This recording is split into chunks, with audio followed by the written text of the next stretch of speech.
Daniel Vázquez nos hace una pregunta. ¿El estudio de coordinación y cortocircuito es desde la acometida hasta el último circuito de media tensión o se tendría que ampliar a los equipos de baja tensión? Ahorita lo vamos a ver, Daniel, en el desarrollo de la plática, pero la respuesta así concisa es: al código de red, todo lo que veamos del código de red le interesa solamente en el punto de común acoplamiento. ¿Cuál es el punto de común acoplamiento? Tú tienes al proveedor de energía eléctrica y en un punto se une a el usuario, al centro de carga. Todo lo que vemos en el código de red es única y exclusivamente para este punto.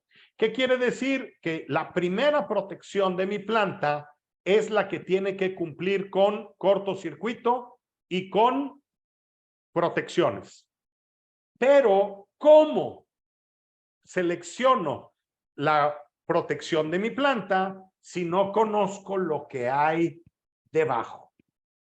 Y ahí es donde, para tomar una decisión inteligente, para tomar una decisión informada de lo que debemos de hacer para cortocircuito y para protecciones, nuestra recomendación es todo lo que sea de media tensión hasta el interruptor principal de baja tensión después del transformador.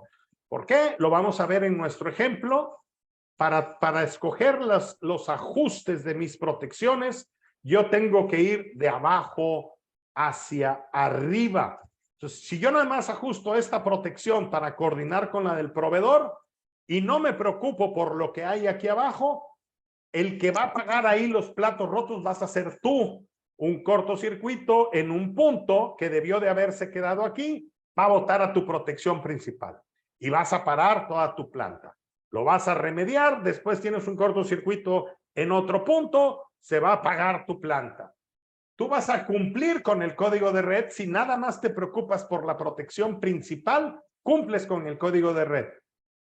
Pero te estás dando harakiri, te estás matando tú solo. Pues para tomar una buena decisión, nuestra recomendación es por lo menos a la protección principal después del transformador de media a baja tensión. Daniel, no sé si contesto a tu pregunta.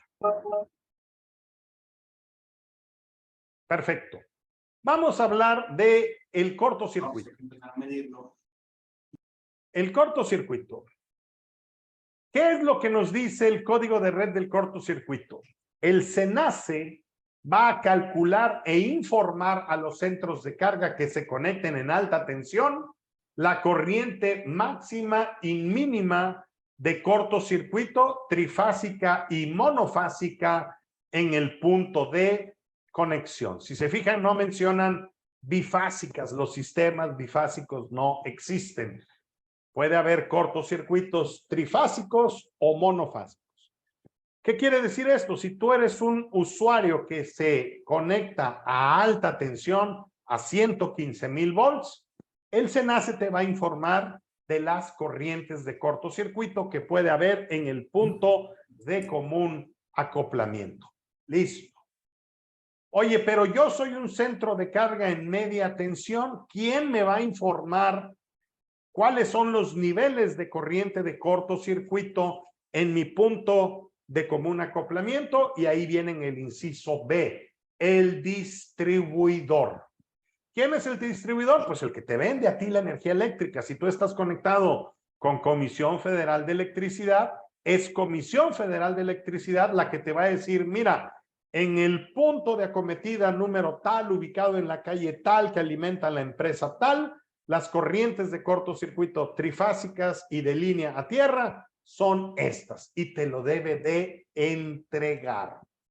Mi experiencia, sí te lo entregan. Tenemos ya muchos años que hacemos estudios de cortocircuito y coordinación de protecciones. le preguntamos de manera amable a Comisión Federal de Electricidad, oye, en mi punto de acometida, ¿cuáles son las corrientes de cortocircuito? En 9 de cada 10 veces vas a recibir esa información. Y ahora con el código de red, nosotros no lo estamos viendo porque esto aplica para distribuidores y todo. Pero ellos, los distribuidores, están obligados por código de red a entregarte la información que tú solicites. La tienes que solicitar. Solitos no van a llegar a tocarte. Oye, aquí en tu planta, esas son las corrientes de cortocircuito. Eso no va a suceder. Entonces, básicamente es eso, ¿verdad? Las corrientes de cortocircuito nos la van a dar ya sea el SENACE, si soy alta tensión, o el que me vende la energía eléctrica. ¿Qué es lo que nosotros te recomendamos que hagas? Que redactes una carta membretada dirigida a tu contacto, a tu agente que te da servicio de tu proveedor, y le digas, mira, para dar cabal cumplimiento al código de red, requiero que me des estos valores, y le haces la petición de manera formal y verás que de manera formal te van a contestar. Ahorita les voy a mostrar una hoja donde Comisión Federal de Electricidad le contesta a un usuario para que vean ustedes que esto es real. Sí están entregando los valores.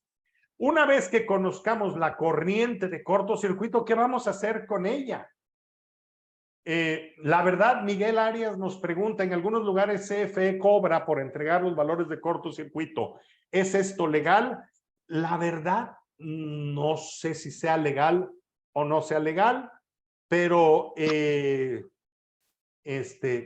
no sé, Miguel, ¿qué tanto cobran? 2, 3 mil pesos, págaselos y te va a costar más tener un problema con código de red, una multa, una sanción. Desconozco si sea legal o no, es la verdad, aquí nos comenta Miguel que son como 1,500 pesos.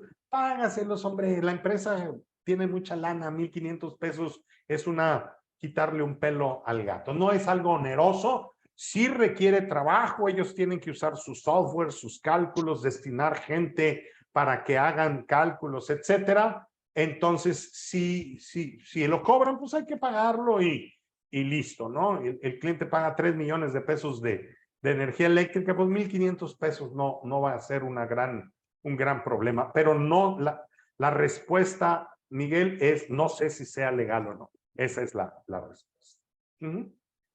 ¿Qué hacemos con esa corriente de cortocircuito? Pues vamos a asegurarnos que en caso de que haya un cortocircuito, nuestra protección pueda abrir de manera segura. Y lo vamos a ver en esta presentación. Aquí está la carta que yo les decía.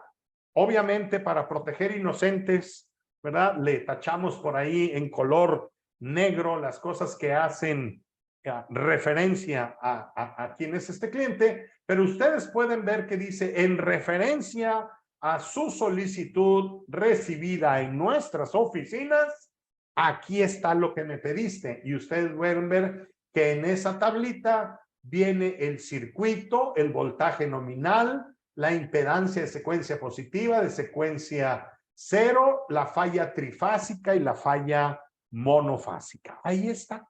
Y si ustedes se fijan aquí, más abajito, además de decirles el nivel de corriente de cortocircuito, les está diciendo Comisión, en el circuito que alimenta tu planta, yo aquí tengo un relevador de la marca ABB, modelo REF 615, con transformadores de corriente de 400 a 5 amperes y con estos ajustes. Es decir, el Comisión aquí a nuestro cliente le entregó no nada más los niveles de cortocircuito, sino también el ajuste de la protección que está aguas arriba. Y ahora sí, si nuestro cliente tiene un cortocircuito, nosotros queremos que se abra la protección de nuestro cliente y no se abra la protección de Comisión. Y la única manera de que podamos confirmar eso es conociendo los datos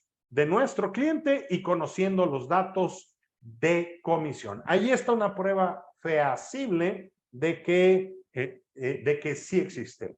Jaime Payán nos pregunta, ¿el ajuste de la protección también se lo solicitó en la misma oficina de CFE? Sí, en un solo oficio se le preguntó al cliente, a Comisión Federal de Electricidad, de los valores de cortocircuito, de la impedancia equivalente Thevenin, de los valores en X sobre R y de los ajustes de la protección localizadas aguas arriba. Fue una sola carta la que se le entregó a comisión y comisión respondió en una sola carta. ¿Cuánto se tardó comisión? Menos de 15 días.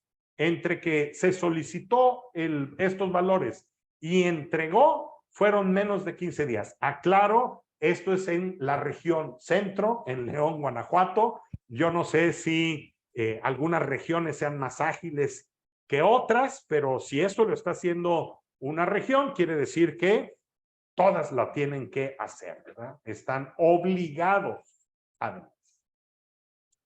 Vamos a hablar un poquito de lo que es el cortocircuito.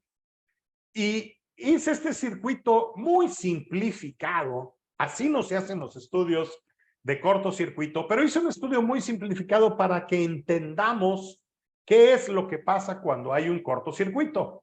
Tenemos una fuente. ¿Cuál es esa fuente? Lo que nos da la energía eléctrica. Puede ser un transformador, un generador, un tomacorrientes, una conexión a Comisión Federal de Electricidad. Lo que nos da la energía para que nuestros equipos trabajen. Esa fuente tiene una determinada resistencia, más bien una determinada impedancia al flujo de la corriente. Cuando la corriente quiere fluir, los cables se oponen al que esa corriente circule y eso tiene una impedancia. Si ustedes se fijan, es una impedancia muy baja. Así son las impedancias de las fuentes. Las impedancias de las fuentes son muy bajas. En este ejemplo, de manera arbitraria, pusimos que la impedancia es 0.01 ohms. De aquí tenemos un cable que le lleva la energía a esta carga. Este cable está hecho de cobre, está hecho de un cable más o menos grueso, que es un buen conductor de la electricidad. Por lo tanto, su impedancia también es baja. Y luego tenemos el cable que regresa la energía eléctrica. Ustedes saben que para que circule una corriente tiene que haber un circuito cerrado. Tenemos este cable que tiene la misma impedancia que este otro cable. ¿Por qué? Porque son del mismo calibre, miden la misma longitud, van dentro de la misma canalización. Y si ustedes se fijan, la que tiene la resistencia más grande de este circuito es la carga. ¿Qué traes? Las cargas son las que normalmente tienen las impedancias más grandes. Por ley de Ohm, decimos la corriente es igual al voltaje entre la resistencia. Los voltajes son 120 volts, las resistencias son 10 ohms, pues entonces la corriente normal de este circuito va a ser de aproximadamente 12 amperes. Pero cuando tenemos un cortocircuito, mandamos ahí al Chispitas a que haga una reparación en vivo. Al Chispitas se le resbala el desarmador, utiliza un desarmador no aislado y hace un cortocircuito entre estos dos cables. Y ahora la corriente dice, oye, aquí hay otro camino y es un camino más fácil. ¿Por qué? Porque ahora tengo la impedancia de la fuente, la impedancia del cable, la impedancia del desarmador del Chispitas, que es hecho de fierro, de acero, que el acero es un buen conductor de la electricidad, y la impedancia del cable de regreso. Ahora encuentro un camino más corto.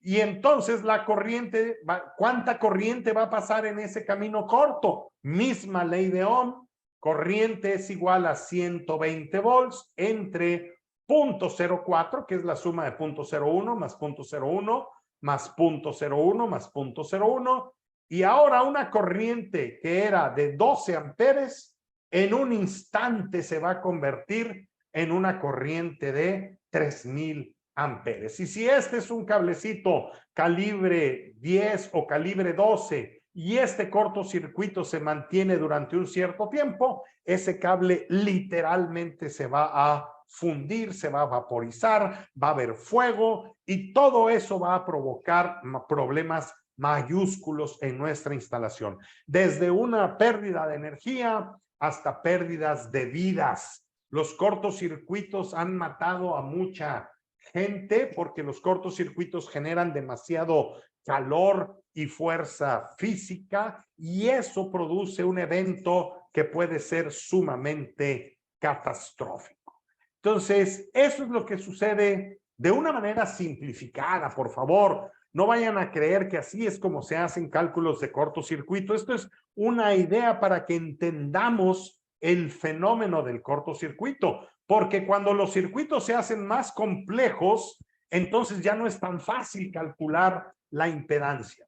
La fórmula que se utiliza es la misma. Corriente es igual a voltaje sobre impedancia. El meollo del asunto es calcular la impedancia. En un sistema trifásico vamos a tener circuitos en serie, circuitos en paralelo, vamos a tener impedancias de secuencia positiva, de secuencia negativa, vamos a tener circuitos estrellas, circuitos delta, vamos a tener que resolver y en un sistema industrial y complejo, sacar esa impedancia equivalente puede ser un trabajo bastante titánico. Cuando estamos hablando en sistemas trifásicos, que es lo común en los niveles industriales, nadie de nosotros a nivel industrial tiene una subestación monofásica, ¿verdad? Todos son trifásicos. Nosotros podemos tener cortocircuitos trifásicos, como lo ven ustedes en esta imagen, una barra que se cruza entre la línea 1, la línea 2 y la línea 3. Ese es un cortocircuito trifásico. Podemos tener un cortocircuito de línea a tierra, de línea a línea o de línea a tierra. Todos esos son los diferentes tipos de cortocircuitos que vamos a poder tener dentro de nuestra planta. ¿Cuáles son los que normalmente se calculan? Es el cortocircuito trifásico y el cortocircuito de línea a tierra. Esos son los que comúnmente se calculan. ¿Son los únicos que se pueden calcular? No, se pueden calcular todos los corrientes de cortocircuito. Es más, actualmente ya nadie hace estos cálculos de cortocircuito con papel y lápiz y calculadora. Todos estos cálculos se hacen utilizando softwares y yo al software le digo, calcúlame todos los cortocircuitos. Al cabo, el que va a trabajar es el software y no yo, ¿verdad? Entonces, se pueden calcular todos sin ningún problema. ¿Por qué se calculan normalmente los trifásicos y los de línea tierra? Bueno, porque normalmente los trifásicos son normalmente los más grandes, en algunos casos no, en algunos casos los más grandes son los de línea tierra, sobre todo cuando la falla es muy cerca del transformador, ahí el cortocircuito de línea tierra puede ser mayor que el cortocircuito trifásico por cuestiones de las impedancias de los transformadores. Pero, y el de línea tierra, porque es el que utilizamos para calcular las protecciones de línea tierra. Por eso son los que normalmente se calculan. Cuando nosotros tenemos un cortocircuito, nosotros vamos a tener varias fuentes de corriente de cortocircuito. Una de esas fuentes de corriente de cortocircuito es el proveedor. Es decir, yo tengo un cortocircuito aquí, Comisión Federal de Electricidad me va a dar corriente de cortocircuito. Usualmente, la corriente de cortocircuito que me va a dar comisión se comporta como la que ven ustedes aquí, estable. Y se puede estar ahí un minuto dándome corriente de cortocircuito mientras mis equipos están destruyendo. Comisión ahí me va a estar dando esa corriente de cortocircuito de manera casi estable. ¿Por qué? Porque mi sistema eléctrico es muy pequeño comparado con la infraestructura del proveedor. Por lo tanto, si yo quiero 20,000 amperes, Comisión dice, bueno, no te recomiendo que consumas 20,000 amperes, pero si los quieres, ahí te van, ¿verdad? Entonces, esa es una fuente de cortocircuito. Generadores y motores síncronos dentro de nuestra planta también pueden dar contribución de corriente de cortocircuito y se va a sumar a la corriente que nos da el proveedor. Y además, los motores de inducción, los motores de nuestros compresores, bandas transportadoras, todos ellos también van a aportar. En el momento de un cortocircuito, esos motores se convierten en generadores y también van a aportar energía hacia el sistema. De manera tal que cuando sumamos a esos tres fuentes, esto es lo que nosotros vamos a ver. Vamos a ver que al principio del cortocircuito, la corriente es muy alta porque se está sumando la corriente de comisión, más la corriente de los motores, más la corriente de los motores de síncronos, más la corriente de los generadores. Todas se van sumando y luego poco a poco van disminuyendo conforme algunas de las fuentes dejan de aportar y ustedes ven que esto va decrementándose. Y a esto se le llama el decremento de corriente alterna. ¿Por qué es importante esto, muchachos? Porque no es lo mismo que interrumpir una corriente de cortocircuito aquí que interrumpir una corriente de cortocircuito acá. Aquí hay mucha más corriente. Mi interruptor tiene que ser más fuerte, más robusto para aguantar el arco mientras se está abriendo. Y aquí la corriente va a ser menor, va a ser más débil. Entonces, cuando mi interruptor abre en este punto, mi interruptor se somete a esfuerzos térmicos y mecánicos y magnéticos mucho más grandes que los que se ve expuesto cuando hable después de un cierto tiempo, después del cortocircuito, ¿verdad? Y cuando tenemos un cortocircuito, la relación de impedancia, la impedancia del sistema cambia y cambia la relación entre inductancia y resistencia, y lo que va a pasar es que nuestro circuito se va a hacer asimétrico. Este mismo que ustedes ven aquí, nada más que se va a hacer asimétrico. ¿Qué quiere decir asimétrico? Este es un cortocircuito simétrico. Lo que hay arriba es igual a lo que hay abajo. Este es un cortocircuito asimétrico. Lo que hay arriba es diferente a lo que hay abajo. Y esto produce lo que se le conoce como un decremento de corriente directa. ¿Por qué es importante conocer esto, muchachos? Porque nuestros equipos que interrumpen la energía en media tensión tienen dos capacidades interruptivas. Tienen la capacidad interruptiva cuando les toca abrir aquí y tienen otra capacidad interruptiva cuando les toca abrir aquí. Y es nuestra obligación verificar que la capacidad interruptiva de nuestro equipo sea igual o mayor que la corriente que va a abrir. Porque si la corriente que va a abrir es mayor que la capacidad interruptiva de nuestros equipos, lo que va a pasar es lo que van a ver ustedes en estos videitos. Esta es una definición que viene en el código de red. Dice capacidad interruptiva, magnitud de corriente eléctrica que un dispositivo de desconexión y seccionamiento puede interrumpir sin dañarse. Perdón, no se ve el cursor. ¿Aquí se ve el cursor? ¿Aquí se ve el cursor, Inge? Sí, se ve. Perfecto. Entonces, esa es la capacidad interruptiva, la cantidad máxima de corriente que el dispositivo puede abrir de manera segura. En este video tenemos, si ustedes se fijan, tenemos un par de fusibles y aquí abajo están cortocircuitados. Alguien de manera intencional hizo un cortocircuito. Estos fusibles tienen una capacidad de 10,000 amperes y se les hace circular un cortocircuito de 15,000 amperes. ¿Qué es lo que sucede? Sucede que cuando ese interruptor intenta abrir, la energía térmica y magnética dentro del fusible es tan grande que hace que ese fusible literalmente explote al tratar de abrir. Entonces, en nuestra planta, nuestra protección tiene que tener una capacidad interruptiva mayor a la corriente de cortocircuito que pueda haber.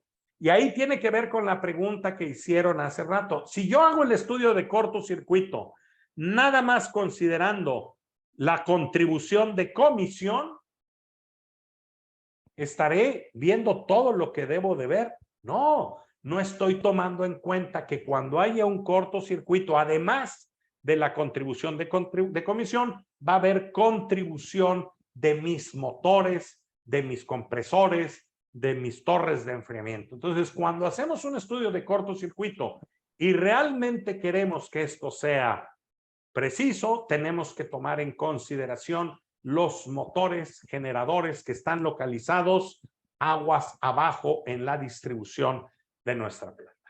No nada más los fusibles explotan si su capacidad interruptiva se excede. Este es el mismo ejemplo, pero ahora es un interruptor termomagnético.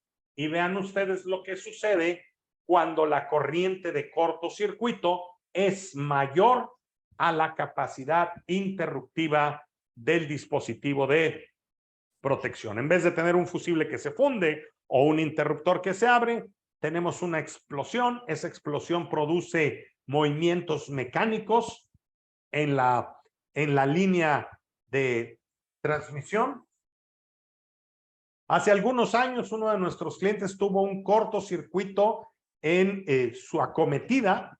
El fusiblito que tenía era de esos fusiblitos de juguete que salen en las cajas de cereal, y cuando el fusible trató de abrir, explotó. Al explotar hubo fuerzas mecánicas, magnéticas muy fuertes.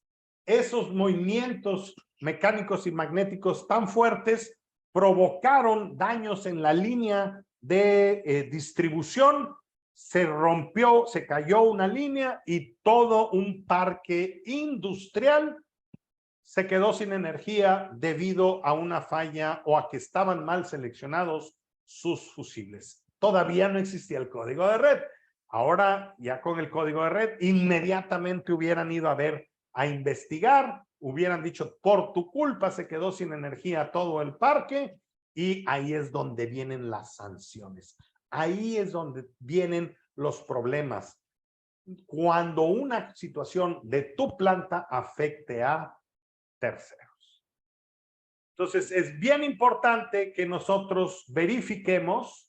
Aquí tengo la placa de datos de un interruptor. Si se fijan, aquí puse en rojo, nos dice la capacidad interruptiva a el voltaje nominal, que son 4160, es de 35,000 amperes, pero el momentáneo, es decir, el máximo es de 60,000. Entonces nosotros tenemos que calcular esas dos corrientes de cortocircuito y asegurarnos que nuestro dispositivo tenga esas dos capacidades interruptivas mayores que las corrientes de cortocircuito que puede haber en nuestro tablero. Este es otro placa de datos de un fusible de la marca Driwiza, un fusible bien común en nuestra industria. Este es un fusible de 16 amperes a 7.2 kilovolts. Y fíjense, aquí viene el dato. Capacidad interruptiva, 40 kiloamperes. Esta es la placa de datos de un restaurador, de un recloser. Y aquí nos dicen que la capacidad interruptiva es de 12.5 kiloamperes. Hoy en mi planta no tengo fusibles ni restauradores, tengo cuchillas sólidas sin fusibles. También tienen una determinada capacidad de cortocircuito. Y entonces, eso es lo que nosotros necesitamos saber. Necesitamos saber las corrientes de cortocircuito en nuestra planta.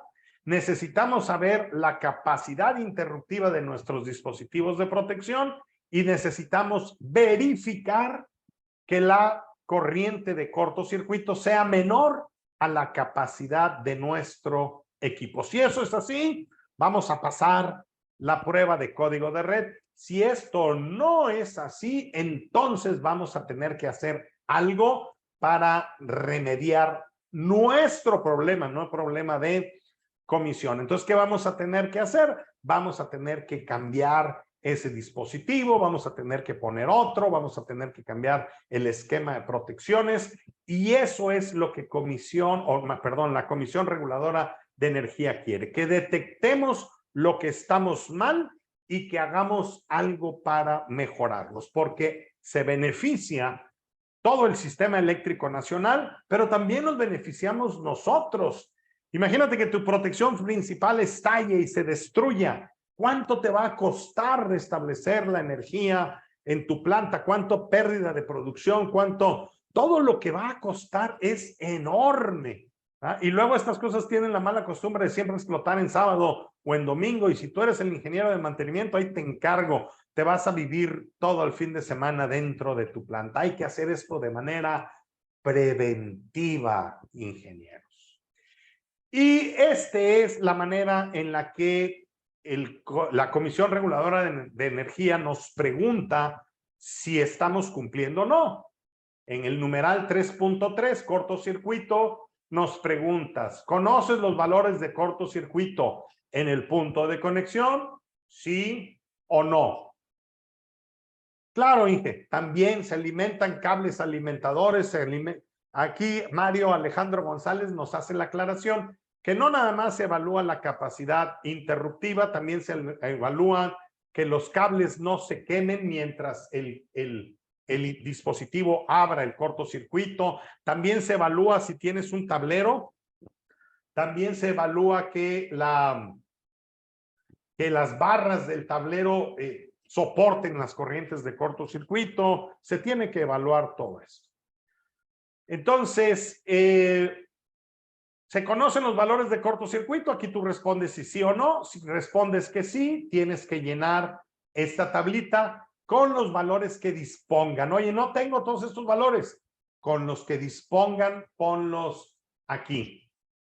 En caso de ser centro de carga de media tensión, ¿estos valores los solicitaste al distribuidor? No, los agarré de un estudio de cortocircuito que tengo de hace 10 años. Ok, aquí tienes que poner no. Y en este punto ya estás incumpliendo, porque se te pide que tú le pidas esos datos al distribuidor. No, los tomé de una cosa. Sí, adelante.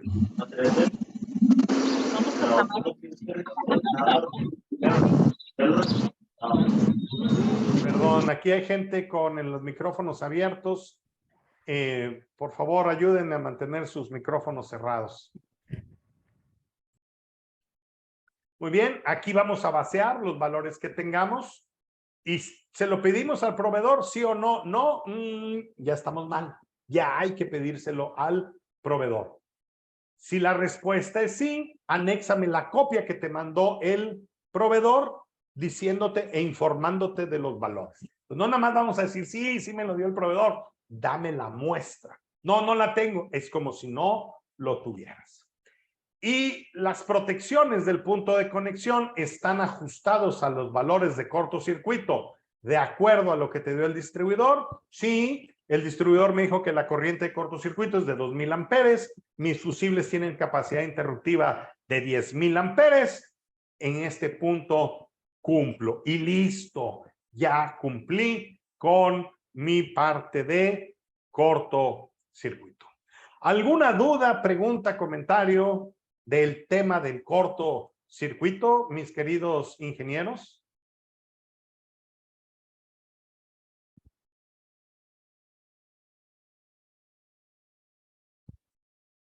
Perfecto. Vamos entonces a continuar.